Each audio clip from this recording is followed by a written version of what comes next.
And basically, as you know, and as you've been seeing, not reporting as accurately as it should be reported because it's a massive story.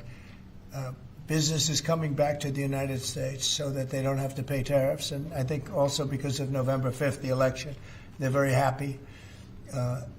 AI is coming back to levels that nobody's ever seen before. It's a new, sort of a new business, I guess, when you think about it. But it's plants are going up all over the United States, and many of them have already been started. We're getting early electricity taken care of. We're getting permits very quickly for them, and we're going to make their life very happy. They're coming in with tens of billions of dollars. Individual plants will cost 10, 15, even $20 billion. We're going to let them build electricity generating plants along with their plant, and they can't even believe it.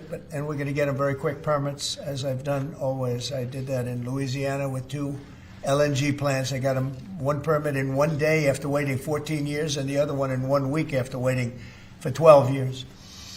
But this is very exciting to me. This is the automobile industry, and this will continue to spur growth like you haven't seen. Before I was elected, we were losing all of our plants. They were being built in Mexico and Canada and other places. Now those plants largely have stopped, and they're moving them to our country. In Indiana, the great state of Indiana, I love Indiana. Honda is building one of the biggest plants anywhere, and they've just started. They wouldn't have done it without this. In all cases, they wouldn't have done it without what we're doing. So we'll effectively be charging a 25% tariff. But if you build your car in the United States, there is no tariff. And what that means is a lot of foreign car companies, a lot of companies are going to be in great shape because they've already built their plant. But their plants are underutilized, so they'll be able to expand them inexpensively and quickly. But others will come into our country and build, and they're already looking for sites. They're looking for mostly sites. They don't want to take the old buildings that are empty and falling down. They want to build new, and there's tremendous action.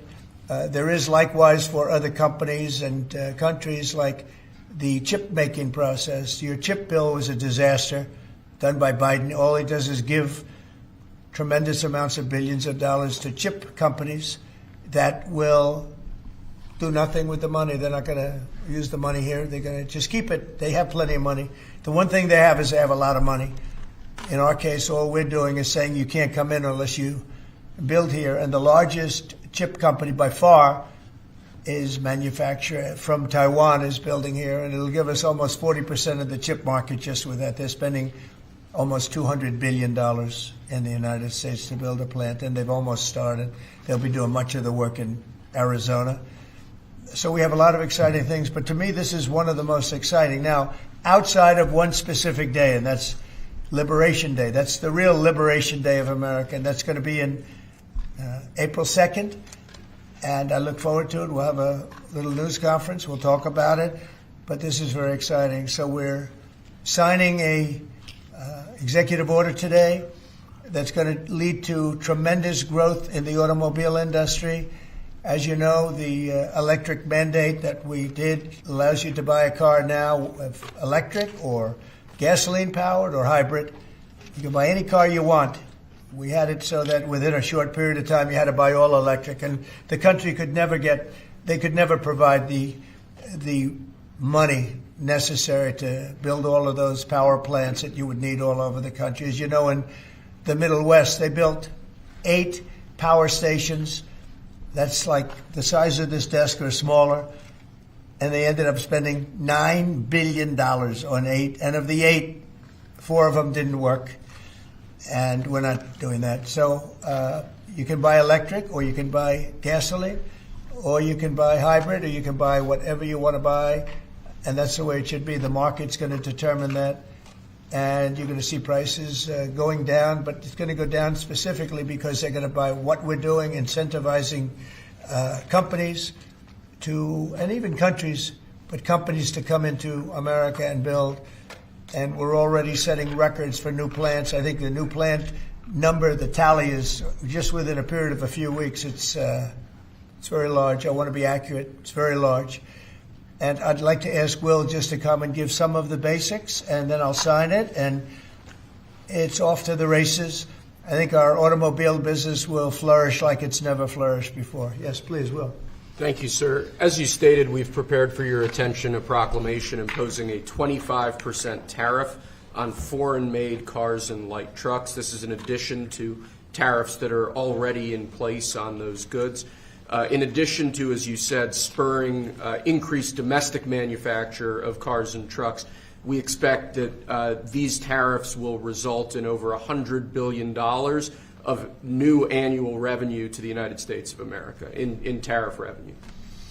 I think ultimately we could probably anywhere from $600 billion to $1 trillion will be taken in over the relatively short-term period, meaning a year from now, but starting right away. I think we'll go from 600 to $1 trillion within 2 years.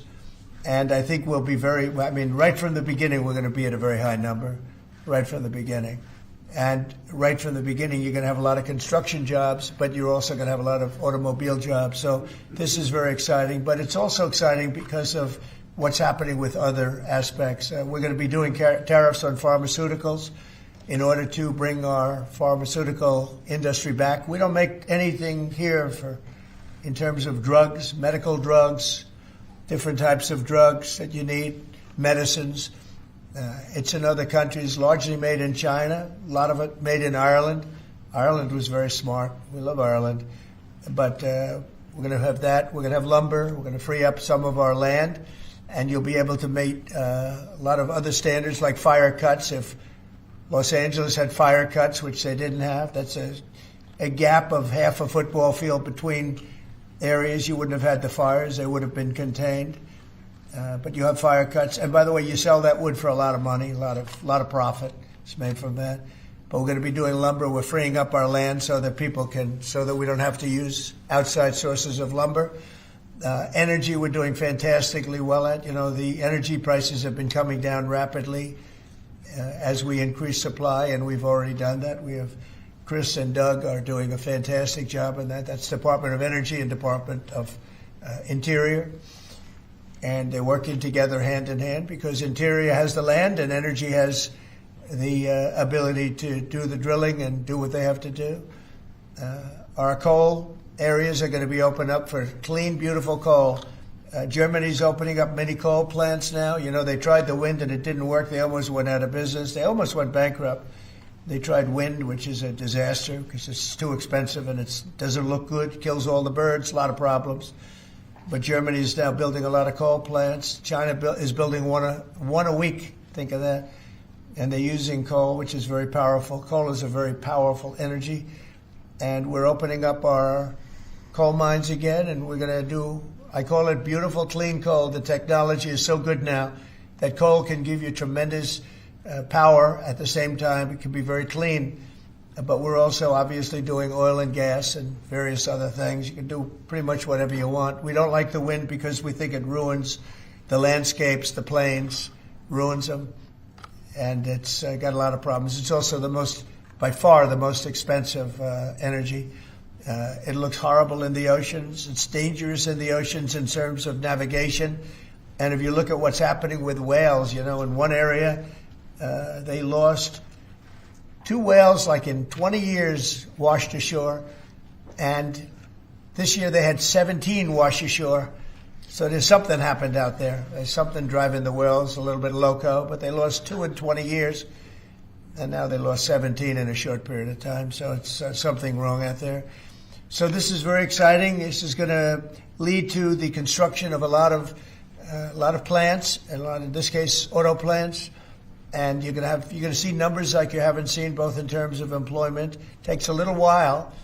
You're going to have great construction numbers initially, and then ultimately you're going to have a lot of people making a lot of cars.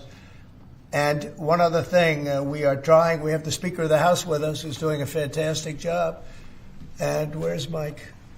And we're trying to get approved. Mike, thank you very much for being here. We're trying to get approved, if we can. If you borrow money to buy a car, you're allowed to deduct interest payments for purposes of income tax, but only if the car is made in America. So if the car is made in America, you get a loan, you can deduct the interest. That's a big saving. a lot of people in that part of the world, in terms of buying cars, a lot of them don't think in terms of deductions. People that think in terms of deductions are very wealthy people, but people are going to start understanding what a good deduction is all about. So when you get a loan to buy a car, and I think it's going to pay for itself. I don't think there's any cost. I think you're going to have so many cars built, but you're only going to get that deduction of interest if the car is made in the United States of America. So I'm going to sign this, and Mike, I hope you can get that, because I think it's going to be amazing in terms of the number of cars that are going to be made because of it. And I want to thank Howard Lutnick, our fabulous commerce chairman. That's what he is. He's a chairman. He's a very successful guy, a great guy. And we have a big day, Howard, coming up next week. It's going to be good. That's Liberation Day. That's going to be on the 2nd, and that's going to be reciprocal. And I think people will be impressed. We're going to be very fair. We're going to be very nice, actually. We have not been treated nicely by other countries, but we're going to be nice. So I think people will be pleasantly surprised, but it's going to make our country very rich, because we're the piggy bank that everybody steals from, and they've been doing it for many years, for decades, so we're not going to let it happen.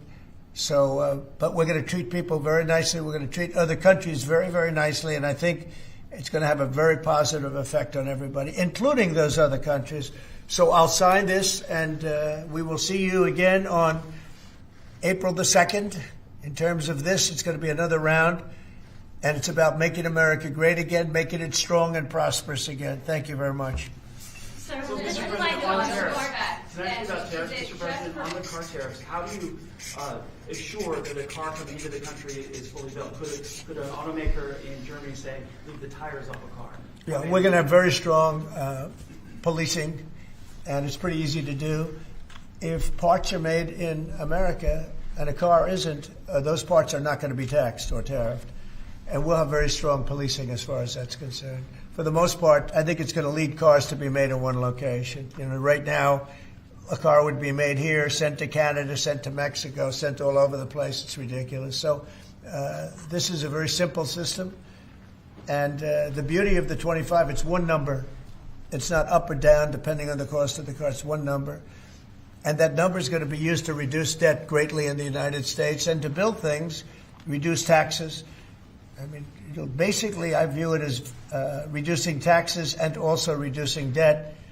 And within a fairly short period of time, I think we're going to have a balance sheet that's going to be outstanding. Yeah. How do you assure Americans then that this will not cause a long-term increase in prices?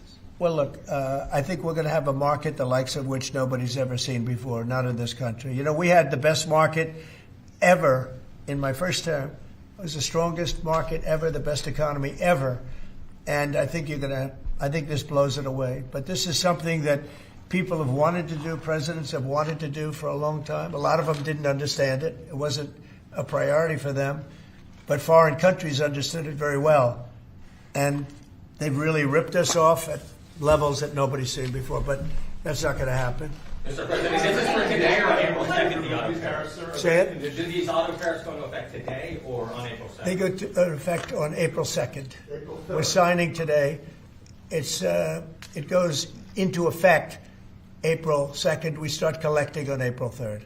Mr. President, do you have any more sectoral tariffs that are coming in on April 2nd? What does that mean? Any more tariffs on any other sectors on April 2nd, for example, chips or pharmaceuticals? Not then, but we will be putting a tariff on lumber. We, as you know, have a tariff already on steel and on aluminum of 25%, and we're taking in tremendous amounts of dollars. More importantly, our steel factories and aluminum factories are roaring. They're starting to roar. They're building new ones. I just heard from Nucor, which is a big company, a very big steel company, and they're building a massive plant for steel that they wouldn't build without this. So you're going to see things that are going to be actually amazing. And I think you already have. You know, we've had some news conferences where I can't have enough. They want to do news conferences where they announce they're going to spend $20, $30, $40 billion. But Apple, as an example, is spending $500 billion Okay, any other? On the Signal chat, Senator Roger Wicker. Hold on one second.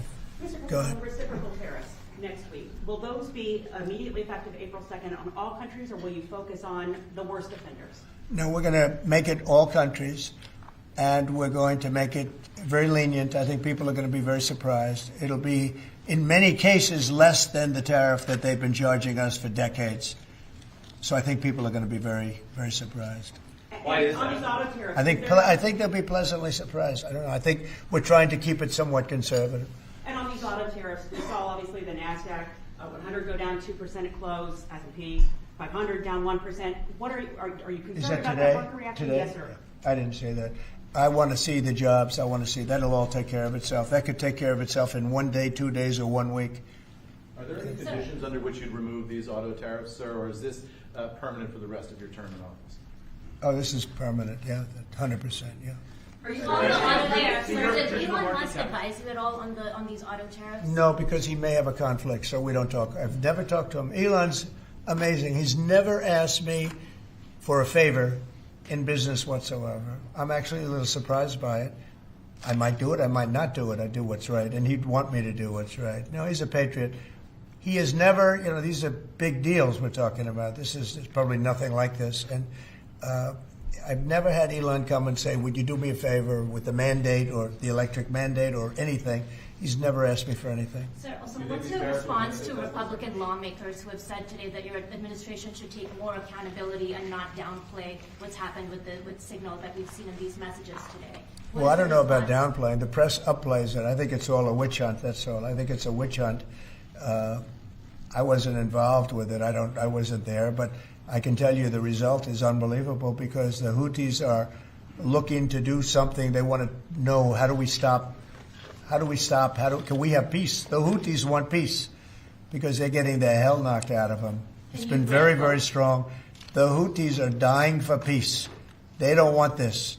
And they're bad. Look, they were knocking ships out of the ocean. We had in the Suez Canal, they only have about 20% of the ships going through. They have to go through a different way, which takes weeks of travel.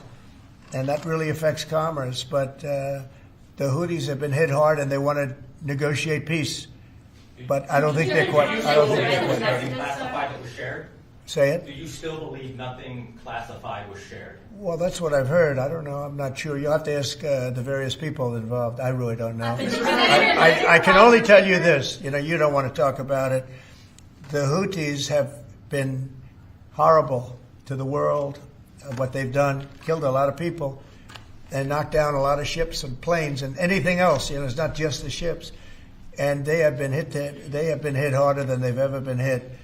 And they want us to stop so badly. And they've got to stop. They've got to say no mas. But I can only say that the attacks, it's attacks every day, every night. It's not just the one. You're talking about one. The attacks have been very successful, even beyond our wildest expectations. We've hit them very hard, very successfly.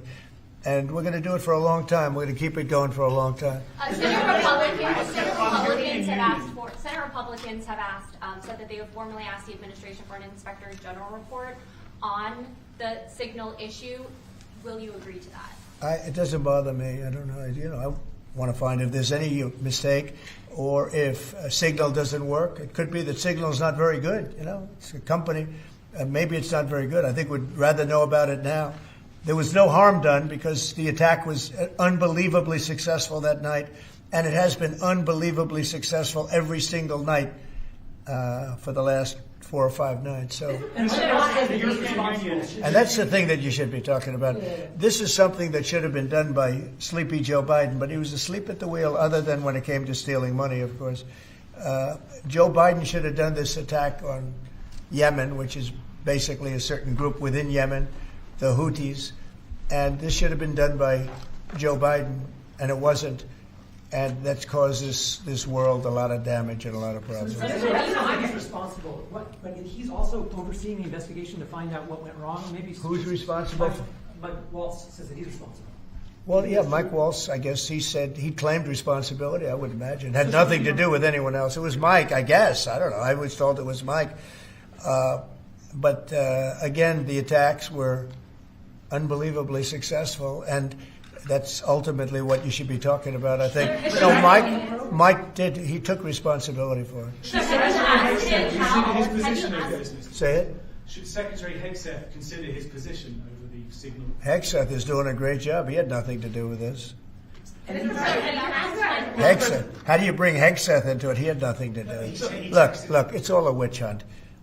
Here we are talking about some of the greatest business deals ever made. The greatest companies in the world are moving into the United States, and you want to ask about whether or not Signal works. I don't know that Signal works. I think Signal could be defective, to be honest with you. And I think that's what we have to, because you use Signal and we use Signal and everybody uses Signal, but it could be a defective platform, and we're going to have to find that out. Mr. President, have you been briefed about soldiers in Lithuania? Say it? Have you been briefed about the soldiers in Lithuania who are missing? No, I haven't. Mr. President, have you spoken, sir, with the big three automakers about these tariffs? What was their reaction? I have. What was their reaction? It depends on whether or not they have factories here. I can tell you, if they have factories here, they're thrilled. If you don't have factories here, they're going to have to get going and build them, because otherwise they have to pay tariffs. Very simple. And most of those have pretty big factories here. Like General Motors has big factories here. They're going to move their parts divisions back to the United States, because some of them were made in Canada and some of them were made in Mexico and other places. They'll be moving their parts division back to the United States in factories where they may be at 60% capacity, so they don't even really have to build too much of a factory. But, generally speaking, if they have factories here, plants here, where they make their cars and equipment, but they make their cars here, they are thrilled. Same thing with the steel industry. Steel industry is now paying a 25% tariff, as you know, I put it on last week, and the business is roaring in the United States. And we can't, because of military, we can't lose the steel industry. If I didn't put the initial tariffs on steel in my first term, you wouldn't be able to have a military, because we wouldn't have. Every steel company would be bankrupt in the United States, and every plant would be closed. But now they're booming, and putting this tariff on, this additional tariff for steel and aluminum, it's making them thrive, and it's already happened. Mr. President, coming up on the deadline for the TikTok sale, will you extend that deadline if you don't have a deal? Do you support Oracle? Well, we will have a form of a deal. TikTok is very popular, very successful, very good. We're going to have a form of a deal, but if it's not finished, it's not a big deal. We'll just extend it. I have the right to have the deal and to extend it if I want. So we'll see whether or not we have a deal. We have a lot of interest in TikTok. Is there a way for a U.S. company to operate it and ByteDance to still have a share of the algorithm? Well, there are numerous ways you can buy TikTok, and we will find the one that's best for the country, for our country. I'm worried about our country more than anything else with respect to TikTok. And China is going to have to play a role in that, possibly, in the form of an approval, maybe. And I think they'll do that. Maybe I'll give them a little reduction in tariffs or something to get it done, because every point in tariff is worth more money than TikTok, if you think. Every point. Tariff is a much bigger world, and TikTok is big. But every point in tariffs is worth more than TikTok. So in order to get China to do, maybe I'd give them a reduction in tariffs, as an example. Sounds like something I'd do. Do you think these tariffs are going to be good for Tesla, sir? Good for who? Tesla, which makes it Well, he is a fantastic Tesla. Will tariffs be good? I think they may. It could be a net neutral, or they may be good. He has a big plant in Texas. He has a big plant in California. And anybody that has plants in the United States, it's going to be good for, in my opinion. Mr. President, the European you Union want to has return ruled education control to the states. How would you handle it if a state like California were to put in place education policy? I haven't seen a mask in so long. You're wearing a mask. So nice of you. I haven't seen anybody wearing a mask in a long time. It's good. You feel more comfortable, right? Yes. Good. That's good. So go ahead. You said you want to return education control to the states. How would you handle it if a state like California were to put in place education policies you disagree with? Well, I think that California is going to be tougher, because they're doing badly on everything they do. Everything they touch turns bad. So a place like California would be tougher for education. But what I would see with California is you'd have a Los Angeles department, and you'd have Riverside. You'd go to various places, And I think you'd have some great areas in California, and then you'd have some, like everything else, that doesn't work so well. But ultimately, I think it would be very successful.